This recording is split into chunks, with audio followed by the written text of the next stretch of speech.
একটু আগে একটা নিউজ সামনে আসলো, এটা হয়তো বা অনেকে দেখে থাকবেন। সেটা হচ্ছে যে দুইটা মেয়ে মিলে, দুইটা মহিলা মিলে একটা ছেলেকে প্রচুর টর্চার করে এবং চাবুক দিয়ে বাড়ি দেয়, আরও বিভিন্ন ওয়েতে জুতা দিয়ে বিভিন্ন ওয়েতে ছেলেটাকে টর্চার করে। এরকম একটা টার্ম কিন্তু মেডিকেলে আছে, যেটাকে আমরা বলি হচ্ছে স্যাডিজম। এবং যারা এই স্যাডিজম করে তাদেরকে আমরা বলি স্যাডিস্ট।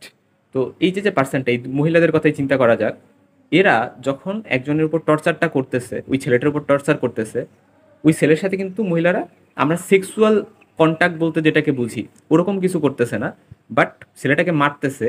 বাট স্টিল মেরে কিন্তু ওই মহিলাগুলা সেক্সুয়ালি গ্রাটিফাইড হইতেছে, তারা মজা পাচ্ছে। তো এই যে যে কাউরে মারার মাধ্যমে, কারো টর্চার করার মাধ্যমে এরকম মজা পাওয়া, সেক্সুয়াল মজা পাওয়া, সো এটাকে আমরা কিন্তু বলি স্যাডিজম। এটা একটা সেক্সুয়াল পারভার্সন, এক ধরনের বিকৃত বিষয়, এই জন্য আমরা বলি পারভার্সন, সেক্সুয়াল পারভার্সন। এই জিনিসগুলো কিন্তু আমরা ফরেন্সিক মেডিসিনে পড়ে আসছি, আমরা সাইকেট্রিতে এই জিনিসগুলো পড়বো।